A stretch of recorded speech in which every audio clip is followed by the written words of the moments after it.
It's hard to believe that it's been 4 weeks of this already. Have to say it's pretty enjoyable to actually be able to answer some of your questions as opposed to babbling on about random shit. But anyway, Darrell back again, Volume 4 of the Reader Submitted Questions podcast. And I got an interesting little array here. Got a couple questions to go through, all from people named Steve. Yes, I handpicked it that way. There were more, but we have a Steve from New Jersey, we have a Steve from Germany, and we have a Steve from Canada. All three Steves, 3 questions here. Let's get it started right away here. Steve from Canada would like to know some other great metal sites to read reviews or get the latest news.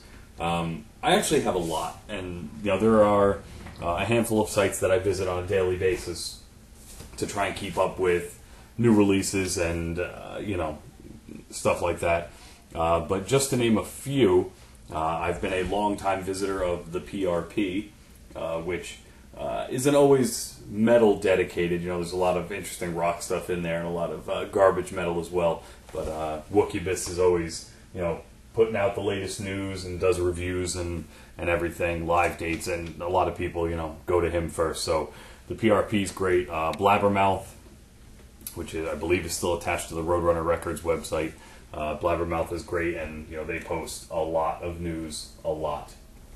I often don't agree with their reviews, but on the news front, they have it 100% on lockdown. As far as some other good blogs, I've grown to really like Black Metal and Brews, which is a black metal and beer website. Really enjoy that. The Sludge Lord has done some great reviews in the past. A couple other sites that I've been checking recently, destructivemusic.com. The Paranoid Music blog is really good. And if you're looking for just, little quick things, you can always check out Facebook. There's Crisis Alert. There's Metal Underground, Metal Injection, All Things Metal, a lot of great things like that. So that's just a few of the ones that I check regularly just to try and keep up. I mean, it's tough, with everything that's out there and all the bands that you're trying to follow. And I mean, honestly, I really enjoy using Twitter for that. Follow all your favorite bands that have Twitter accounts, and then just keep up as they tweet. That has done me a wealth of good. So thank you, Canadian Steve, for that question. Now we have Steve from Germany would like to know where is the best place to buy metal. Now, obviously, coming from Germany, that changes the question up a little bit.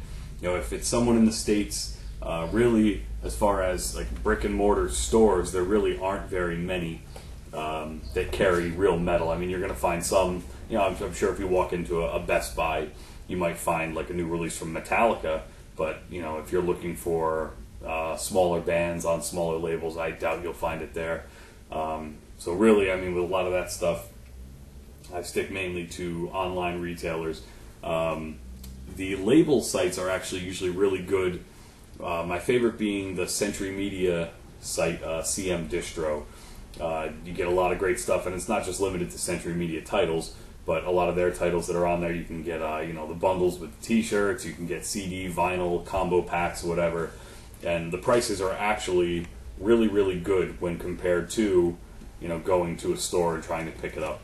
I mean, obviously there's always Amazon, which, for me is kind of an old standby. If I can't find it on CM Distro, and maybe Amazon. But the Nuclear Blast shop, which is actually, for me, obviously it's Nuclear Blast USA, but the Nuclear Blast and CM Distro European sites, or the rest of the world, I guess, tend to actually have more access to stuff, because a lot of these are European-based labels.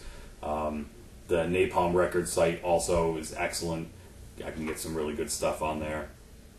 But I would say that as far as getting physical CDs, those are my favorites. If you're just looking for downloads, I'm partial to Bandcamp when available. I mean, I'd rather go to Bandcamp and know that the band is getting 90% of the purchase price, as opposed to getting it from Amazon or iTunes or the Zune Market, and you're not really knowing what the band is going to get out of the deal. Not to mention with Bandcamp, you know, some of the times they have the name your own price functions on there, and you can give the band a little extra if you feel like it, or if it's something you're not sure, you can grab it for nothing, though I don't encourage you to do that. So I would say that those are probably, you know, that takes up most of where I get music from. I do wish, you know, it is, you know, the dream in the back of my head would be at some point in my life to open a metal specialty store, but as we see, the music industry now is not really open to things like that. But wouldn't it be great to walk into a store in the States and be able to just get everything metal? So yeah, there you go. So Steve from Germany, check out those sites. I'm sure you'll find, you know, some good stuff on those. I'm sure I'm missing a couple. Oh, Record Shop X is typically where I get a lot of the stuff that comes from Sweden, Finland, and Norway. Oh, Burning Shed. I forgot Burning Shed, which is where I got the Wisdom of Crowds album, as well as some Porcupine Tree stuff in the past. The Catatonia Live vinyl. What is it? Last Fair Day Gone Night. I think that's what it was called. Just got that one from there. And I mean, obviously, all else fails, you can go to the band website and they'll have links there, but I'd say I covered most of it. I kind of rambled on about that. I love buying music. And last but not least, Steve from New Jersey would like to know some of my favorite live experiences. Now, I know we've covered this in podcasts past when Justin was here, and I have a few, you know, that always stick out as, you know, ones that really define my metal fandom.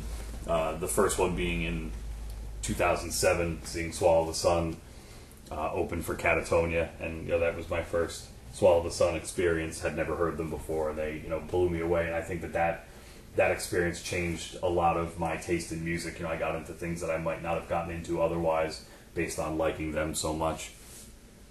So that one's always good. One that sticks out fondly for me, and I think always will, would be the joint tour that Death Clock did with Mastodon. We were lucky enough to get into those shows knowing someone who could get that there. We got to, you know, watch from the soundboard, and we got to meet everybody, and it was a really fucking good time. And they had done 3 shows that were, you know, close enough to us. One was in Albany and 2 in New York City. Justin actually went to all 3. I went to 2 of them, one in Albany and one in the city. You know, work got in the way of that. But those were phenomenal experiences. And you forget, I think, that, you know, these bands are people, you know, they're people. And it's part of the reason I do enjoy when I have the opportunity to meet some of these people that I, you know, look up to in the musical sense, because, you know, you realize, you know, that they're regular people just doing what they love musically. So, you know, the opportunities I've had to do that. So in the case of, you know, Death Clock, meeting Brendan Small, meeting Brian Beller, meeting Gene Hoglan, which was, you know, a fucking dream come true. That guy's, you know, played drums on a lot of my favorite albums. But meeting those people, you know, at those shows, really, I think it reinforces your love and your passion for music. So those will always stick out. I mean, those are probably my biggest ones. I mean, I've seen some great shows. We saw Orphan Land play at the B.B. King Blues Club in New York City, it's a small venue, very small, and they just fucking tore that place down. And that was, of course, my first Orphan Land live experience. And it was right around the time The Never Ending Way or Warrior came out, and it was fucking unbelievable. I mean, I've seen great shows. I've seen bands put on tremendous performances, and I've gone to too many shows to even remember at this point. I mean, I've seen Megadeth a bunch of times. I've seen Catatonia a bunch of times. Seeing Catatonia and Opeth together was another one that was pretty phenomenal. And I mean, actually, you know, now that I think about it, one of the shows that more recently, though I guess now it's probably about 2 years ago, that was really special for me was seeing Junius perform and seeing Alcest. And that show was actually I mean, I had been into Junius before, but that was right around the time that their new album was coming out, and hearing those songs played live made me, I think, a fan for life.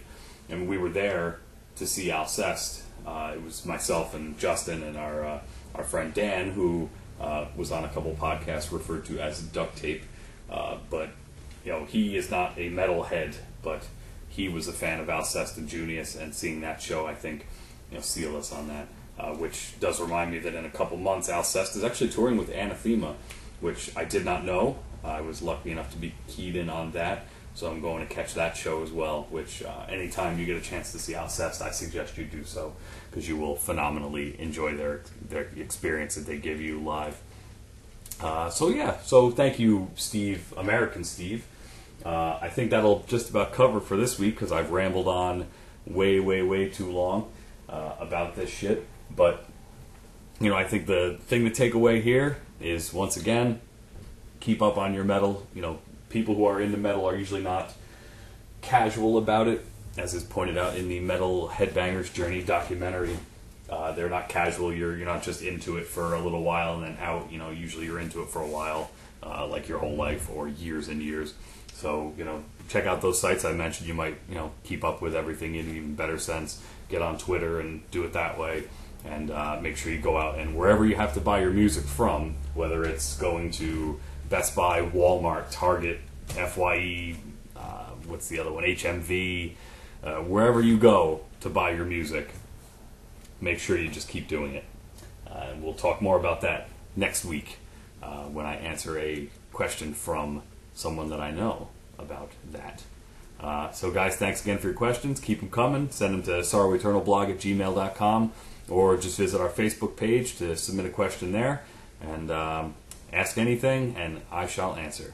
Thanks guys, and catch you next week.